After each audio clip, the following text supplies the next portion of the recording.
de vuelta.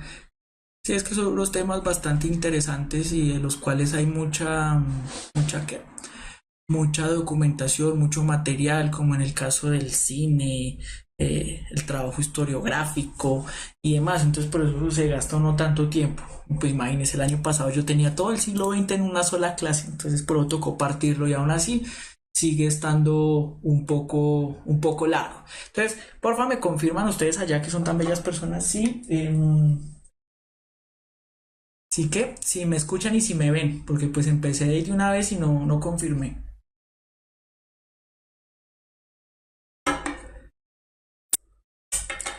Jorge Luis, no te preocupes, igual si no alcanzamos, yo dejo unas dos, tres diapositivas para trabajarlo la próxima clase, porque igual creo, si no estoy mal, la próxima clase pues es como las conclusiones o por lo menos el inicio del siglo XXI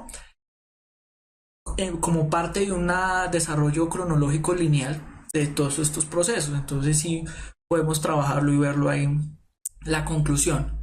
Igual en Guerra Fría, en Segunda Guerra Mundial, hacer un tema que yo he notado que apasiona tanto a pequeños y grandes, pues no me parece que les vaya a quedar inconcluso. Sobre todo porque al despertar tanto el interés, ustedes fácilmente van a ir a consultar. Y al ser temas comunes, pues van a encontrar demasiada información. Yo lo que trato es como de hacer unas precisiones. He evitado quedarme en mucho dato puntual, sino tratar de analizar como la parte conceptual general, que es a la final lo que nos permite comprender las preguntas, ¿vale? Entonces, vamos a incluso eh, profetizando que la clase de Segunda Guerra Mundial iba a estar un tanto ladrilluda, entonces busqué un poco imágenes más relajadas, un poco más jocosas, más alegres, eh, para que no nos distraigamos y pueda ser un poco más ameno el proceso, ¿vale? Eh, Como lo vemos ahí en la imagen, la Guerra Fría va a ser un profundo desprecio entre las superpotencias. Aquí ya no hablamos de potencias, estamos hablando de superpotencias. Y sabemos que son superpotencias, ¿por qué? Porque el conflicto no se desarrolló en sus territorios. Estados Unidos, la guerra nunca llegó para allá, lo único que fastidiaron los japoneses fue Pearl Harbor, y pues eso está muy lejos de Estados Unidos, y es ahí en Hawái. Eso lo reconstruyeron rápido y siguieron visitando allá Hawái en verano para solearse y tomar piña colada.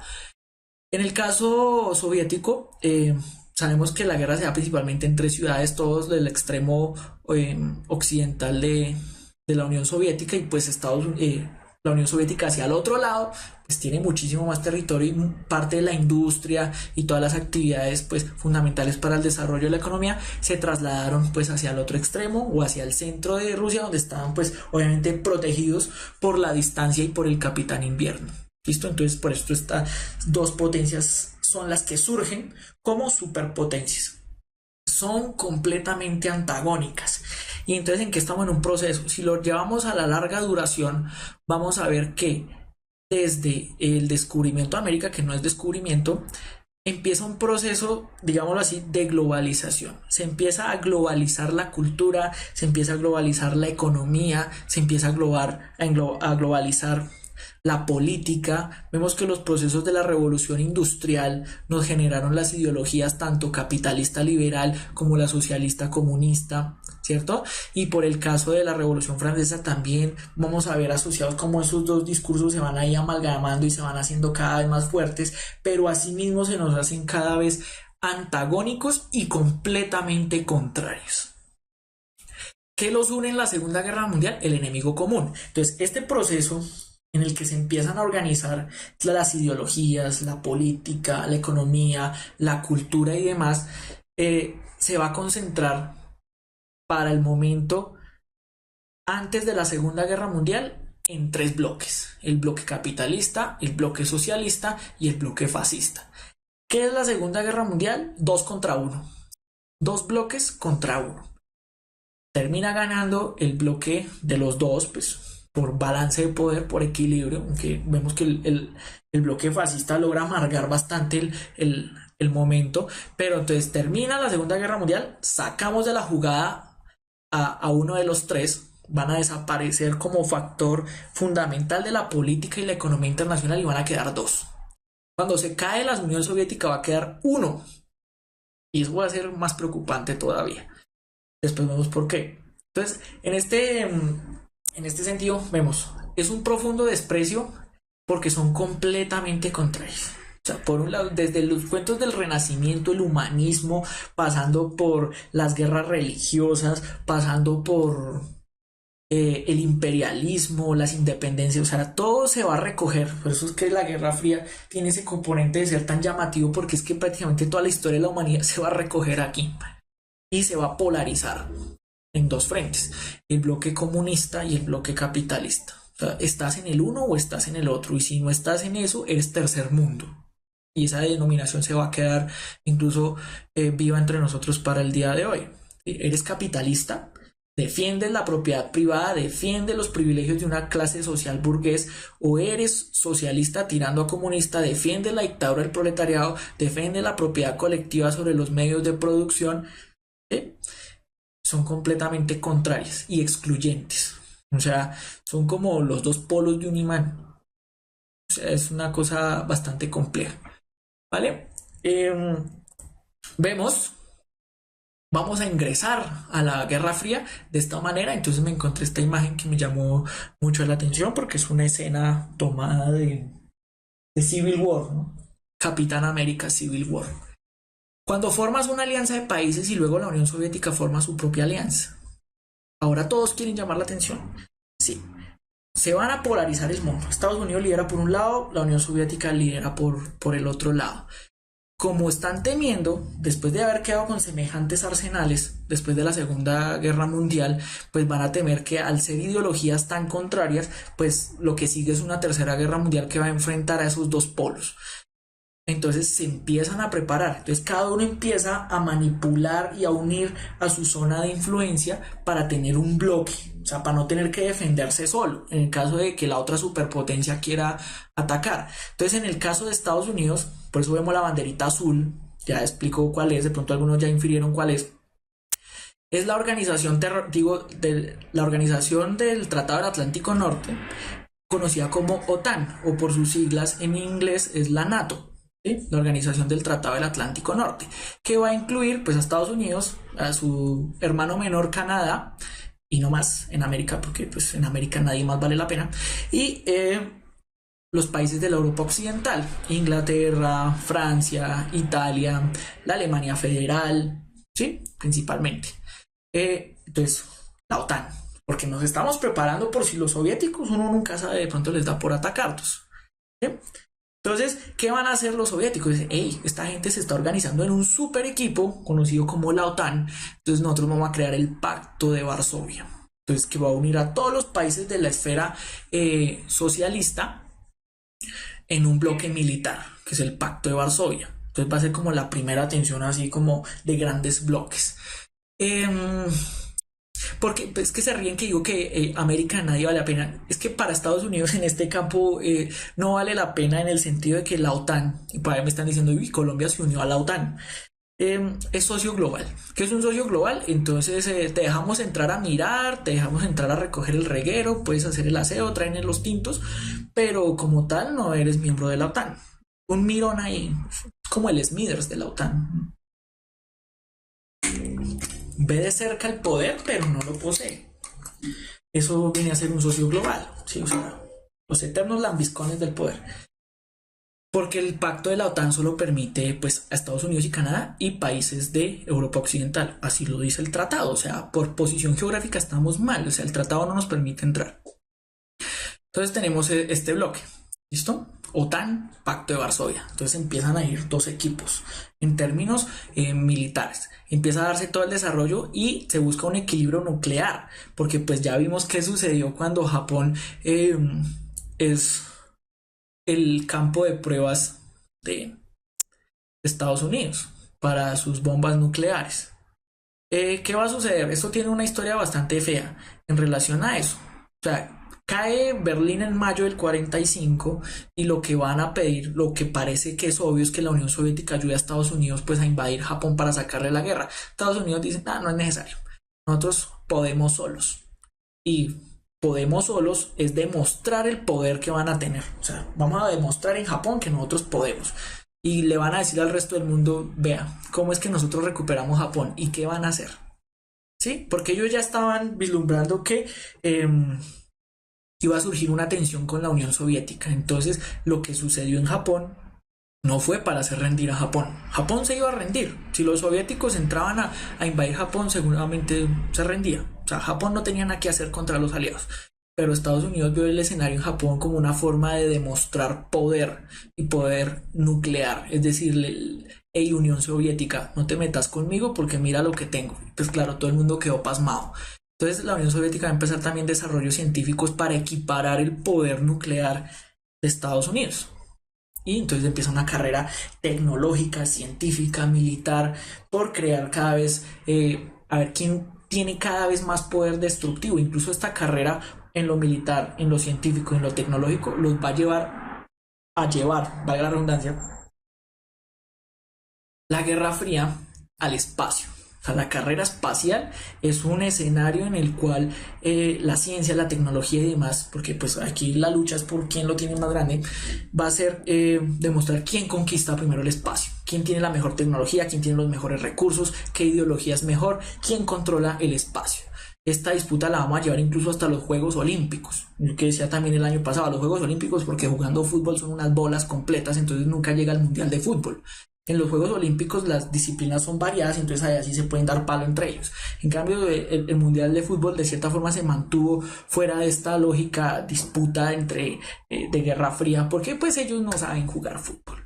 Entonces, la lucha, porque entonces casi que los mismos militares o los mismos soldados activos son los que van y compiten allá en los Juegos Olímpicos, porque está asociado también, somos mejores ideológicamente, somos mejores tecnológicamente, somos mejores científicamente, somos los mejores en todo. Incluso conservan también, porque de eso sí no se desprendieron, el cuento de la superioridad racial que tenían los nazis. Entonces vamos a demostrar cómo físicamente los capitalistas son mejores o los comunistas son mejores y lo llevan al escenario de los Juegos Olímpicos. Pues también va a haber una fuerte lucha ideológica, cultural, o sea, todo en este campo, en el campo de lo cultural, de lo deportivo, de lo científico, de lo espacial y demás.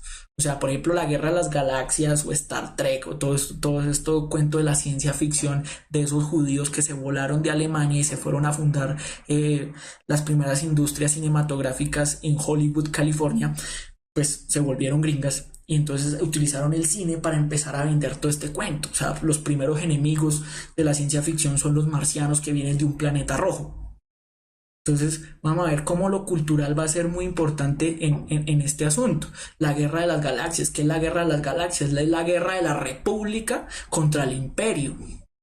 Pero si uno va y mira la organización política de cada bando, usted sabe perfectamente que los caballeros Jedi que buscan proteger la república y la democracia, pues eso suena a lo que dicen los gringos, ¿cierto? Contra un imperio que es un partido allá el de los Sith que controla todo, eso suena muy soviético desde el discurso gringo. Y pues los sables de luz de los Sith y del emperador y de Darth Vader, pues es un sable de luz rojo.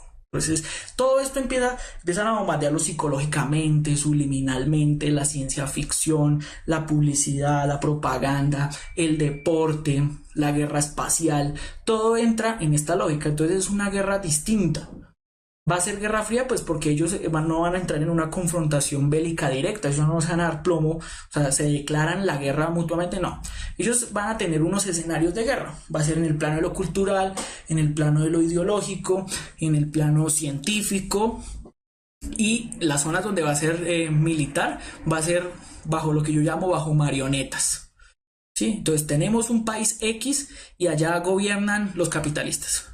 Entonces, Estados Unidos va a financiar el gobierno capitalista y la Unión Soviética va a financiar las guerrillas comunistas y hay guerra civil en ese país. O al revés, tenemos un gobierno, un estado que es comunista y Estados Unidos va a empezar a financiar pues los grupos, no sé si llamarlos guerrilleros, pero entonces los grupos que van a ser, en el caso de Nicaragua se llamaban contras, financiados por Estados Unidos para tumbar al Estado. ¿sí? En el caso, por ejemplo, de Nicaragua eran las contras, en el caso de cubano, pues eran estos refugiados cubanos que vivían en Miami, los mandaron a tomarse vaya cochinos, porque así funcionaba. Entonces, lo que sucedió en Afganistán había un gobierno comunista y Estados Unidos empezó a financiar a un tal Osama Bin Laden, a proporcionarle dinero, armas y demás para que combatiera a los soviéticos en territorio afgano. Después eso se le salió de control, pero así funciona. Entonces empezamos a mover, cada escenario geográfico se nos vuelve, es como un tablero de ajedrez, donde ellos empiezan a mover fichas y donde los que se matan son otros, no ellos. ¿Vale? ¿Qué dicen ustedes para qué fue la guerra de los misiles? La crisis, no como tal guerra de misiles, no. Si hubiera habido guerra de misiles, no estaríamos aquí contando el cuento. La tensión de los misiles, que yo vamos a ver si de pronto lo alcanzamos a ver más adelantico. El concepto de Guerra Fría define el sistema de relaciones internacionales posterior a la Segunda Guerra Mundial. Como conclusión, es fría porque no hay una confrontación bélica directa. Sistema de superpotencias, dos bloques, rivalidades completamente contradictorios, se van a repartir el mundo, zonas de influencia, el mundo está completamente dividido, está completamente polarizado. ¿Listo? Aquí vemos más diferencias. Entonces vemos por un lado, Estados Unidos forma la OTAN, la Unión Soviética, el Pacto de Varsovia. Hay una amenaza constante de que se va a desatar. Siempre hay una tensión de amenaza. En cualquier momento me atacan, pero yo tengo que estar listo a atacar. Entonces, el cuento de la guerra preventiva va a encontrar sus inicios en este momento. ¿Vale? Uno impulsan el capitalismo, que es el capitalismo del Plan Marshall, que se basa en el New Deal y se basa en el keynesianismo para reconstruir Europa. Por el otro lado, pues está la Unión Soviética va a tener también su plan económico para reconstruir la parte de Europa que le corresponde y lo va a lograr, pero lo va a meter en lo que se denomina la cortina de hierro. Hay una lucha en el terreno ideológico de la propaganda y van a utilizar cualquier medio posible para hacer quedar mal al otro o para sobresalir por encima del otro. ¿Listo? Entonces creo que ahí estamos ya sobre las 8:30. Entonces, chicos, yo creería que por el día de hoy nos quedaríamos en esta. Yo les prometo que para la próxima sesión, pues continuamos aquí con la explicación de las relaciones, de las ideologías, las llamadas guerras calientes y las zonas de influencia, ¿vale? Y pues estarán presentes las preguntas que se estaban para la sesión de hoy, ¿vale? Entonces, chicos, muchísimas gracias por haber aguantado pacientemente hasta el día de hoy. De pronto, si hay preguntas, inquietudes respecto al tema, podríamos tratarla la próxima clase. El correo es socialesyciudadanas@puntajenacional.co. Ahí yo, pues ya como estamos, creo que entrando a modo vacaciones, entonces va a ser más fácil responder. Nada. No olviden compartir esta vaina, darle like, buscar a Puntaje Nacional en redes, traer más gente, a ver si nos hacemos famosos porque me he visto escaso de seguidores aquí. Entonces, recuerden que también está ahí el numeral Quiero mi kit, hay una serie de kits, aquí los otros profes se los han mostrado muy bonitos, a mí no me los dejan hacer publicidad, no sé, me los quitaron, yo no vendo nada, entonces seguramente por eso se los llevan. Que descansen. Y pues si de pronto quieren investigar por su cuenta y traer más preguntas para la próxima sesión, pero de pronto para complejizar un poco lo que se está presentando aquí, bienvenidos son. Nada, nos vemos la próxima clase, que tengan muy buena noche, feliz fin de semana y no se enloquezcan con el puente.